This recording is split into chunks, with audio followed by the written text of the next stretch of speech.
नमस्ते प्यारे बच्चों। मैं हूं आपकी इतिहास की टीचर और आज हम मिलकर यात्रा करेंगे हमारे अतीत के एक बहुत ही रोमांचक दौर में। आज हम पढ़ेंगे एनसीईआरटी कक्षा 6 का अध्याय 6, जिसका नाम है राज्य, राजा और एक प्राचीन गणराज्य।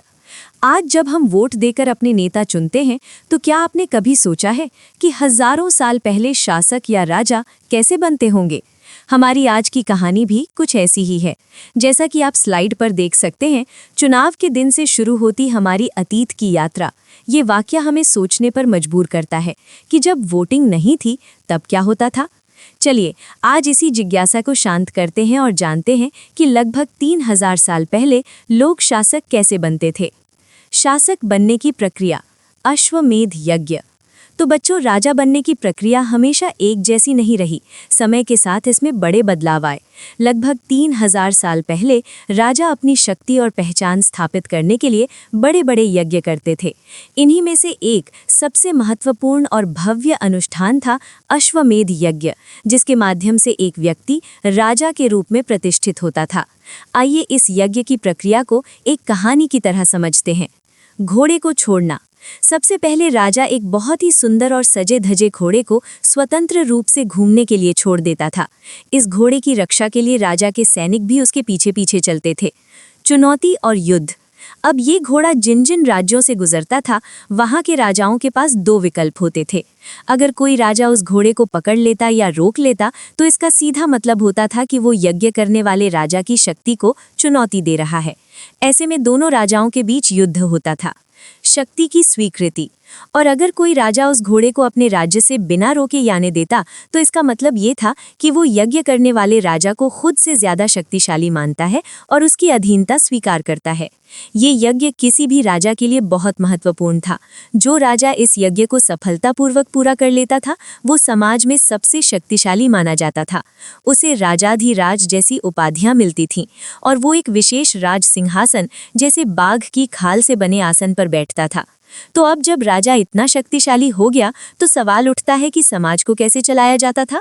यहीं पर पुरोहितों ने एक व्यवस्था बनाई जिसे हम जानेंगे वर्ण व्यवस्था के नाम से। सामाजिक संरचना, वर्ण व्यवस्था। बच्चों, राजा के शक्तिशाली होने के बाद समाज को संगठित करने की जरूरत महसूस हुई। उस समय के पुरोहितों ने समाज को 4 वर्णों में विभाजित किया, जिसे वर्ण व्यवस्था कहा गया। ये सिर्फ एक विभाजन नहीं था, बल्कि ये लोगों के काम, उनके अधिकार और समाज में उनकी जगह को भी तय करता था। आइए इन चारों वर्णों को और उनके कार्यों को समझते हैं।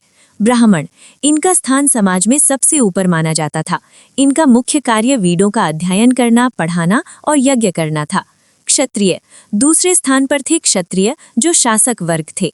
इनका काम युद्ध करना और अपनी प्रजा की रक्षा करना था। वैश्य, तीसरे वर्ण में वैश्य आते थे, जिनमें किसान, पशुपालक और व्यापारी शामिल थे। ये लोग अर्थव्यवस्था की रीढ़ थे। शूद्र, चौथे और अंतिम स्थान पर शूद्र थे। इनका कार्य अन्य तीनों वर्णों की सेवा करना था। लेकिन इस व्यवस्था में एक बहुत बड़ी असमानता थी। जैसा कि आप इस पीले बॉक्स में देख सकते हैं, शूद्रों और महिलाओं को वेदों का अध्ययन करने का अधिकार नहीं था। ये उस समय के समाज में मौजूद गहरे भेदभाव को दिखाता है। तो क्या सभी लोगों ने इस जन्म आधारित व्यवस्था को चुपचाप स्वीकार कर लिया था? नहीं, इसका विरोध भी हुआ, जिसके बारे में हम अब जानेंगे। वर्ण व्यवस्था का विरोध। जब भी कोई सामाजिक व्यवस्था बहुत कठोर और भेदभावपूर्ण हो जाती है तो लोग उसके खिलाफ आवाज उठाते हैं। वर्ण व्यवस्था के साथ भी ऐसा ही हुआ। कई लोगों और यहाँ तक कि कुछ राजाओं ने भी इस व्यवस्था की कई बातों का विरोध किया। विरोध के मुख्य कारण कुछ इस प्रकार थे। जन्म आधारित व्यवस्था का विरोध। बहुत से लोग ये नहीं मानते थे कि किसी का वर्ण जन्म के आधार पर तय होना चाहिए। उनका मानना था कि व्यक्ति का स्थान उसके कर्म यानी काम के आधार पर तय होना चाहिए।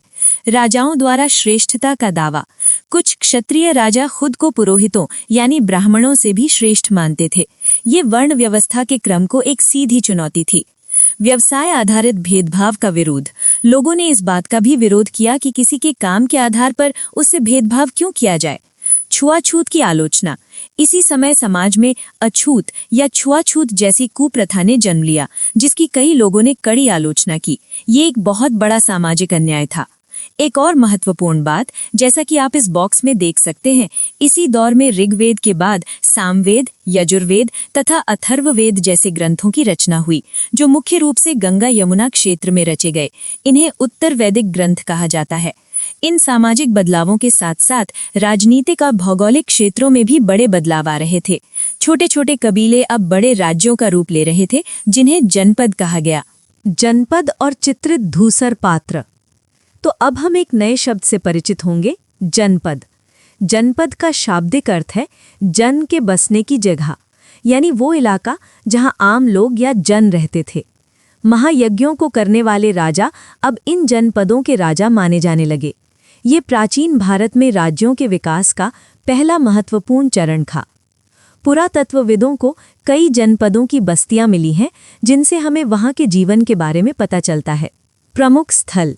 कुछ महत्वपूर्ण जनपद स्थल दिल्ली में पुराना किला, उत्तर प्रदेश के मेरठ के पास हस्तिनापुर और एटा के पास अतरंजी खेड़ा हैं। जीवन शैली। खुदाई से पता चलता है कि लोग झोंपड़ियों में रहते थे और पशुपालक थे। चित्रित धूसर पात्र यानी PGW। इन जगहों पर एक खास तरह के बर्तन मिले हैं, जिन्हें पेंटेड ग्रेवेयर या चित्रित धूसर पात्र कहते हैं। जैसा कि आप चित्र में देख सकते हैं, ये बहुत ही सुंदर, चिकनी और पतली सतह वाले बर्तन होते थे। इन पर आमतौर पर सरल रेखाओं और ज्यामितीय आकृतियों से चित्रकारी की जाती थी। ये बर्तन हमें उस समय की कला और संस्कृति की झलक देते हैं। समय के साथ कुछ जनपद ज्यादा शक्तिशाली, बड़े और महत्वपूर्ण हो गए। उन्होंने एक नया रूप लिया, जिसे हम महाजनपद के नाम से जानते हैं। महाजनपद और किलेबंदी। लगभग 2500 साल पहले कुछ जनपद दूसरों से अधिक महत्वपूर्ण हो गए और उन्हें महाजनपद कहा जाने लगा। महाजनपदों का उदय प्राचीन भारत के इतिहास में एक बहुत बड़ा मोड़ था। ये बड़े और संगठित राज्यों के युग की शुरुआत थी, जिनकी अपनी स्थायी सेनाएं और विशाल किले होते थे। इन महाजनपदों की एक बड़ी विशेषता थी किलेबंदी। जैसा आप इस चित्र में देख सकते हैं, राजधानियों के चारों ओर लकड़ी, ईंट या पत्थर की ऊंची और मजबूत दीवारें बनाई जाती थीं। इसके मुख्य कारण थे: पहला, सुरक्षा, दूसरे राजाओं के आक्रमण से अपनी प्रजा और राज्य की रक्षा करना। दूसरा, शक्ति का प्रदर्शन, विशाल किले बनवाकर राजा अपनी शक्ति और समृद्धि का प्रदर्शन करते थे। और तीसरा, नियंत्रण, किले के अंदर रहने वाले क्षेत्र पर नियंत्रण रखना ज्यादा आसान होता था। महाजनपदों में दो और नई व्यवस्थाएं शुरू हुईं। नियमित सेना। अब राजा स्थायी सेना रखने लगे थे। सिपाहियों को नियमित रूप से पूरे साल वेतन दिया जाता था। आहत सिक्के यानी पंच्ड मार्क्ड कॉइन्स। जैसा कि आप इस बॉक्स में देख सकते हैं, सिपाहियों को वेतन देने के लिए सिक्कों का इस्तेमाल शुरू हुआ, जिन्हें हम आहत सिक्के कहते हैं। ये उस समय की एक बहुत बड़ी आर्थिक प्रगति थी। अब एक सवाल उठता है, लेकिन इन विशाल किलों को बनाने और इतनी बड़ी सेना को वेतन देने के लिए धन कहाँ से आता था? इसका जवाब है कर यानी टैक्स। प्यारे बच्चों, किसी भी बड़े राज्य या देश को चलाने के लिए पैसों की जरूरत होती है, और ये पैसा आता है कर यानी टैक्स से। महाजनपदों के राजाओं ने भी अपनी प्रजा से कर वसूलने के लिए एक व्यवस्थित प्रणाली बनाई थी, क्योंकि उन्हें विशाल किलों, बड़ी सेना और दूसरे प्रशासनिक कामों के लिए धन चाहिए था। आइए इस तालिका को देखें और समझें कि राजा किन किन लोगों से किस रूप में कर लेते थे। समूह, कर का रूप यानी टैक्स फॉर्म। कृषक, ये उपज का 1/6 हिस्सा कर के रूप में देते थे, जिसे भाग कहा जाता था। कारीगर, इन्हें श्रम के रूप में कर देना होता था, जैसे कि 1 महीने में 1 दिन राजा के लिए मुफ्त काम करना। पशुपालक, ये जानवरों या उनके उत्पादों जैसे दूध, घी आदि के रूप में कर चुकाते थे। व्यापारी, व्यापारियों को सामान खरीदने और बेचने पर कर देना पड़ता था। आखेटक या संग्राहक, जंगल में रहने वाले लोगों को जंगल से मिली चीजें जैसे शहद, लकड़ी, फल आदि कर के रूप में देनी पड़ती थीं। जैसा कि आप इस पीले बॉक्स में देख सकते हैं, इन संसाधनों को यानी करों को इकट्ठा करना और एक बड़ी सेना रखना राजा के लिए अनिवार्य था, क्योंकि यही राज्य की शक्ति का असली आधार था। करों के अलावा एक और बड़ा बदलाव आया, जिसने महाजनपदों को और भी समृद्ध बना दिया, और वो था कृषि में हुआ एक क्रांतिकारी परिवर्तन। कृषि में 2 बड़े परिवर्तन। बच्चों, इस युग में कृषि के क्षेत्र में 2 ऐसे बड़े बदलाव हुए जिन्हें हम उस समय की क्रांति कह सकते हैं। इन बदलावों ने न केवल भोजन का उत्पादन कई गुना बढ़ा दिया, बल्कि राज्यों को पहले से कहीं ज्यादा धनी और शक्तिशाली बना दिया। आइए इन दो परिवर्तनों को समझते हैं। पहला, लोहे के फाल, आयरन प्लाउशेयर। पहले हल लकड़ी के होते थे, जिससे कठोर जमीन को जोतना मुश्किल होता था। अब लोहे के फाल का इस्तेमाल होने लगा। लोहे के मजबूत फाल से कठोर जमीन को भी आसानी से जोता जा सकता था। इसका सीधा नतीजा ये हुआ कि ज्यादा जमीन पर खेती होने लगी और फसलों की उपज बहुत बढ़ गई। दूसरा, धान का रोपण, पैडी ट्रांसप्लांटेशन। ये दूसरा बड़ा बदलाव था। पहले धान के बीजों को खेत में बस छिड़क दिया जाता था, लेकिन अब लोगों ने एक नई तकनीक सीखी, धान का रोपण। इसमें पहले बीजों से छोटे छोटे पौधे तैयार किए जाते और फिर उन पौधों को खेतों में रोपा जाता था। इस प्रक्रिया से पैदावार पहले की तुलना में बहुत ज़्यादा बढ़ गई, लेकिन ये काम बहुत मेहनत का था। जैसा कि पीले बॉक्स में बताया गया है, ये कमर तोड़ मेहनत का काम ज़्यादातर दास दासी और कम्मकार यानी भूमिहीन खेतिहर मजदूर करते थे। ये हमें उस समाज में मौजूद श्रम विभाजन और सामाजिक असमानता को भी दिखाता है। इन कृषि परिवर्तनों और व्यवस्थित कर प्रणाली का सबसे ज्यादा फायदा उठाकर एक महाजनपद बाकी सबसे कहीं ज्यादा शक्तिशाली बन गया और उसका नाम था मगध।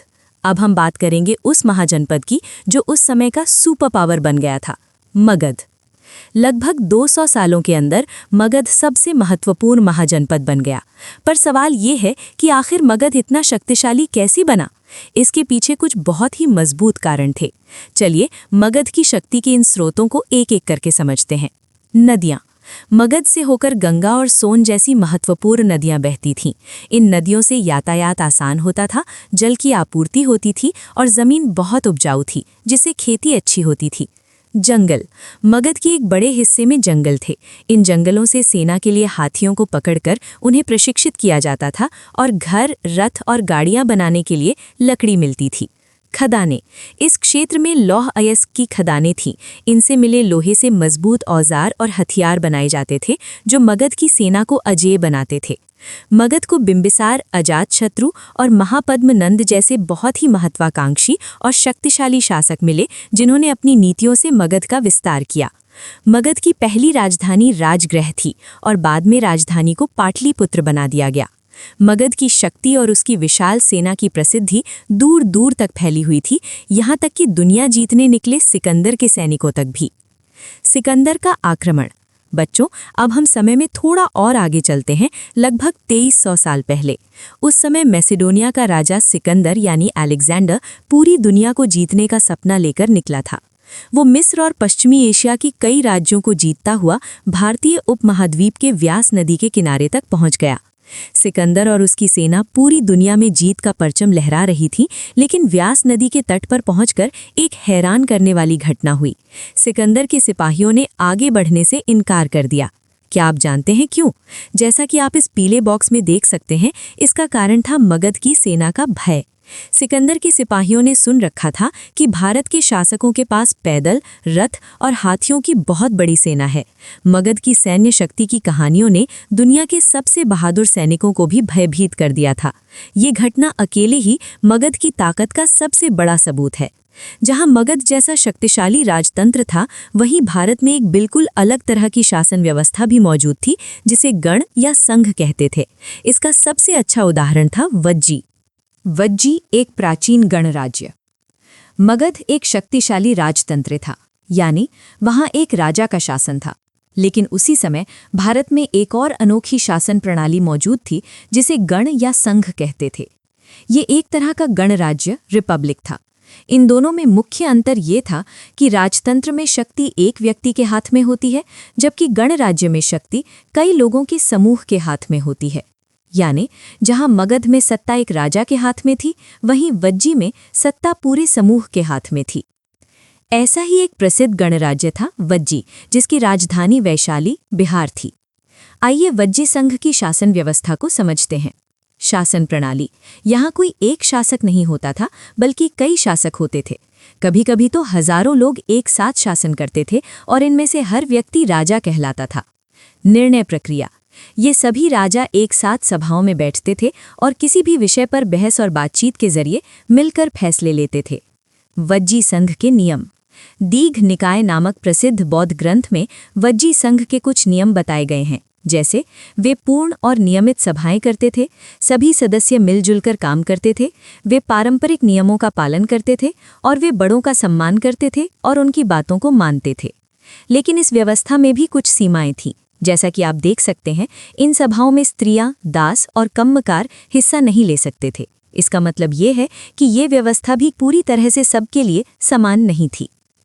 अब जबकि हमने जनपद और महाजनपदों के बारे में इतना कुछ जान लिया है, तो चलिए मानचित्र पर इनकी स्थिति को देखते हैं ताकि हमारी समझ और भी पक्की हो जाए। मानचित्र अवलोकन। प्यारे बच्चों, इतिहास को अच्छी तरह समझने के लिए भूगोल यानी नक्शों को समझना बहुत ज़रूरी है। ये मानचित्र हमें लगभग 2500 साल पहले के भारत की एक तस्वीर दिखाता है, जहाँ कई महत्वपूर्ण जनपद और महाजनपद मौजूद थे। आइए इस मानचित्र पर कुछ प्रमुख केंद्रों को ढूंढते हैं। उत्तर में आप हस्तिनापुर और पांचाल को देख सकते हैं। पूर्व में यहाँ आपको सबसे शक्तिशाली महाजनपद मगध और उसके पड़ोस में अंग दिखाई देगा। मध्य भारत में यहाँ अवंती एक महत्वपूर्ण महाजनपद था। उत्तर पश्चिम में इस क्षेत्र में गांधार स्थित था। आप जब इस मानचित्र को ध्यान से देखेंगे तो सोचिएगा कि इन राज्यों की भौगोलिक स्थिति ने, जैसे कि वे नदियों के पास थे या पहाड़ों के पास, उनके विकास को कैसे प्रभावित किया होगा। निष्कर्ष और अन्यत्र। तो बच्चों, आज हमने इस अध्याय में बहुत कुछ सीखा। हमने जाना कि कैसे लगभग 3000 साल पहले अश्वमेध यज्ञ के द्वारा शासक चुने जाते थे। हमने समाज को बांटने वाली वर्ण व्यवस्था और उसके विरोध के बारे में पढ़ा। हमने ये भी देखा कि कैसे छोटे छोटे जनपदों से बड़े और शक्तिशाली महाजनपदों का विकास हुआ। हमने कृषि में हुए क्रांतिकारी बदलावों और मगध के एक सुपर पावर के रूप में उदय की कहानी जानी। और अंत में हमने वज्जी जैसे एक प्राचीन गणराज्य के बारे में भी समझा। अगर हम दुनिया में कहीं और देखें तो लगभग 2500 साल पहले एथेंस में भी एक तरह का लोकतंत्र था। वहाँ 30 साल से ऊपर के सभी पुरुषों को पूर्ण नागरिकता प्राप्त थी, लेकिन वहाँ भी महिलाओं, दासों और विदेशी व्यापारियों को नागरिक अधिकार नहीं मिले थे। इस अध्याय की कुछ प्रमुख तिथियां हैं। 3000 साल पहले नई तरह के शासक, 2500 साल पहले महाजनपदों का उदय, 2300 साल पहले सिकंदर का आक्रमण, 1500 साल पहले संघ राज्यों का अंत।